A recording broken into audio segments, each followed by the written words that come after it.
El arte es una expresión creativa y significativa que puede manifestarse a través de diversas formas, como la pintura, la escultura, la música, la danza, la literatura y más.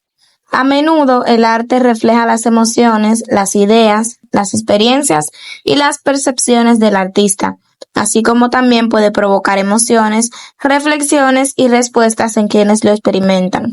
Además de ser una forma de expresión individual, el arte también puede ser una herramienta para comunicar, cuestionar, explorar y entender el mundo que nos rodea. Yo soy Luz Vanessa Martínez, el número 16 de cuarto G de Enfermería, y en este video haremos un recorrido por el Museo Real de Bellas Artes en Bélgica, observando y explicando algunas de las obras que en este museo se encuentran. Sin más, comencemos con el recorrido del día de hoy. La muerte de Marat de Jacques-Louis David. Jean-Paul Marat, quien está representado como un mártir revolucionario.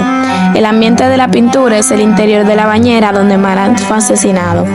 Marat yace muerto en la bañera, con una herida en el pecho. Su cuerpo está iluminado, destacando su figura contra un fondo oscuro.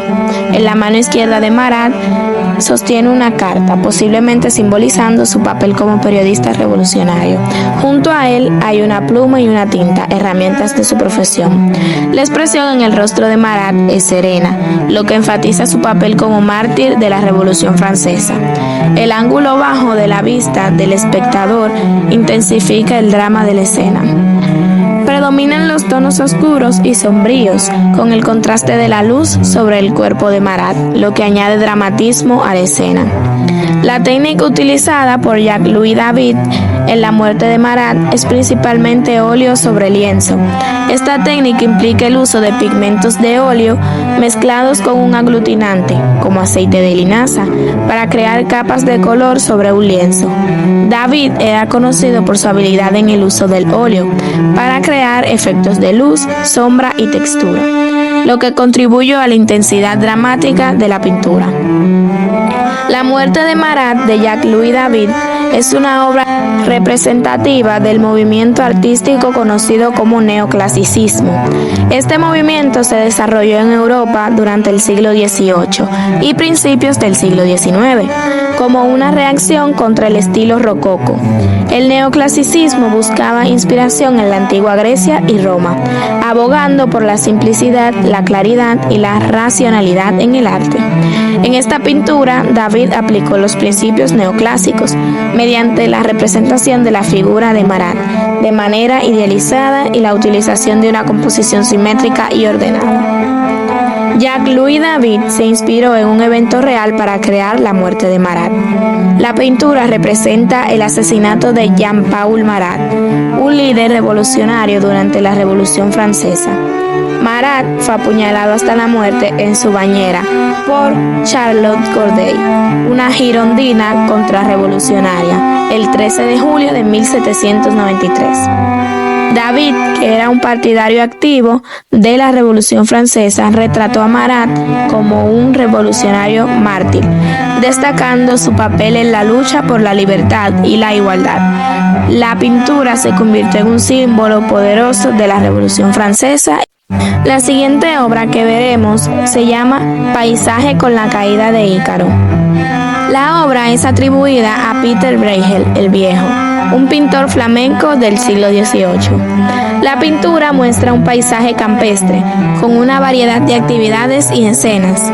En el fondo, apenas visible, se encuentra Ícaro, cayendo al mar después de volar demasiado cerca del sol y derretir las alas de cera que le había construido su padre, Dédalo. Ícaro apenas se ve en la esquina inferior derecha de la pintura, sumergiéndose en el mar, mientras que la vida sigue su curso en tierra firme, aparentemente sin percatarse de su tragedia. Una característica notable de la obra es el contraste entre la escena principal, la caída de Ícaro, y las actividades cotidianas de los campesinos, que continúan con sus tareas sin prestar atención al evento trágico que ocurre a su lado. La obra ha sido interpretada de varias maneras a lo largo del tiempo, desde una reflexión sobre la indiferencia humana ante el sufrimiento hasta una exploración de la relación entre la humanidad y el mundo natural. Paisaje con caída de Ícaro es una obra que se inscribe dentro del Renacimiento flamenco, específicamente dentro del periodo manierista. Esta pintura es atribuida a Peter Bruegel el Viejo, un destacado pintor flamenco del siglo XVIII, aunque Bruegel no fue estrictamente un manierista en el sentido clásico del término. Su trabajo exhibe algunas características asociadas con este periodo, como la atención al detalle, la composición compleja y el uso de la alegoría y la mitología. La técnica utilizada por Peter Bruegel el Viejo en Paisaje con caída de Ícaro es la pintura al óleo sobre panel de madera.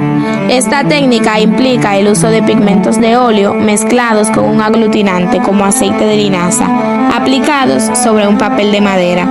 La pintura al óleo permite una gran variedad de efectos y detalles, así como una mayor durabilidad de la obra.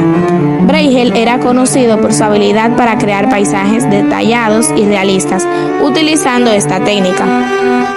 Peter Bruegel el Viejo se inspiró en la mitología griega y en la historia de Ícaro para crear Paisaje con caída de Ícaro. La leyenda de Ícaro, hijo de Dédalo, quien intentó volar con alas de cera y plumas, pero desobedeció las advertencias de su padre y voló demasiado cerca del sol.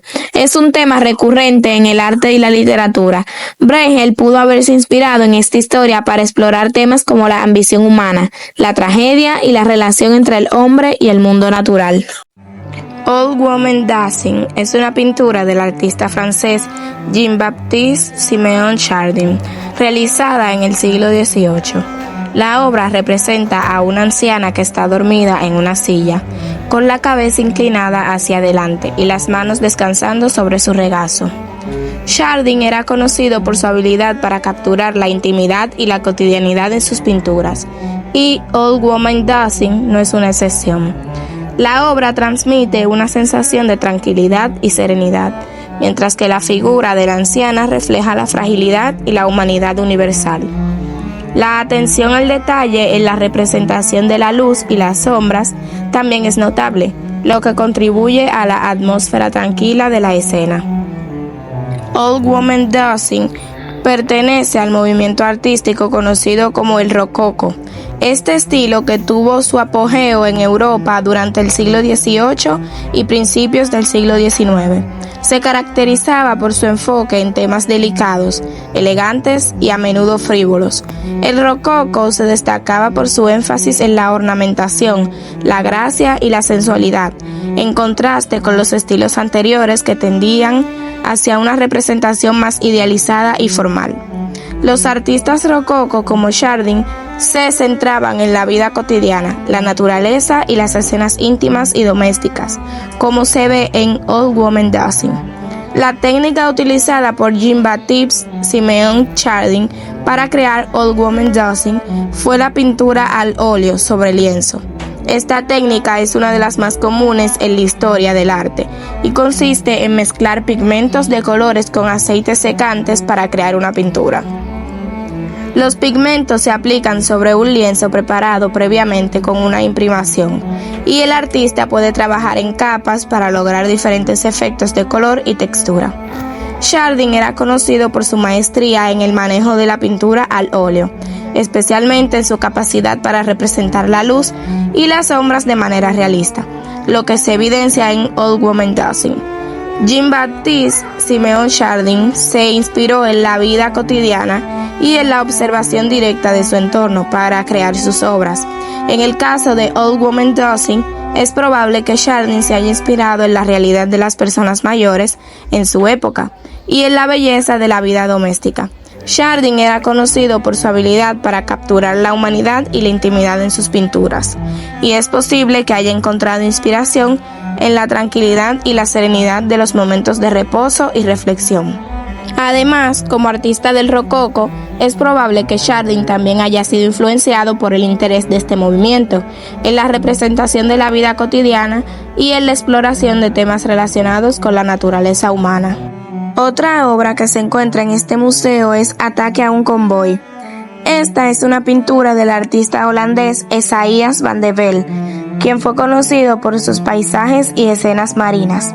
Esta obra en particular representa un ataque a un convoy naval.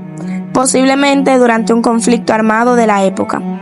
Van de Velde era hábil en la representación de paisajes marinos, utilizando una técnica detallada y realista.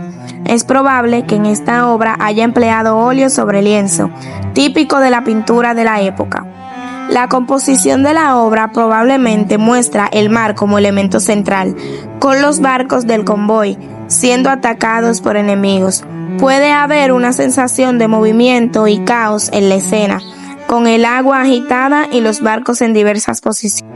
La pintura podría narrar un evento histórico específico, como un ataque durante una batalla naval, o simplemente representar un tema común en la pintura marina de la época: los peligros y desafíos enfrentados por los marineros en alta mar. Aunque el simbolismo puede variar dependiendo del contexto histórico y cultural, una obra como Ataque a un convoy podría simbolizar la fragilidad de la vida humana frente a la fuerza de la naturaleza o la brutalidad de la guerra. La obra Ataque a un convoy de Esaias van de Velde pertenece al género de la pintura marina, que era popular durante el Siglo de Oro neerlandés. Aunque no se puede asignar a un movimiento artístico específico, refleja las tendencias artísticas de la época, en la que los artistas neerlandeses se destacaron por sus paisajes realistas y sus representaciones detalladas de escenas marítimas y navales.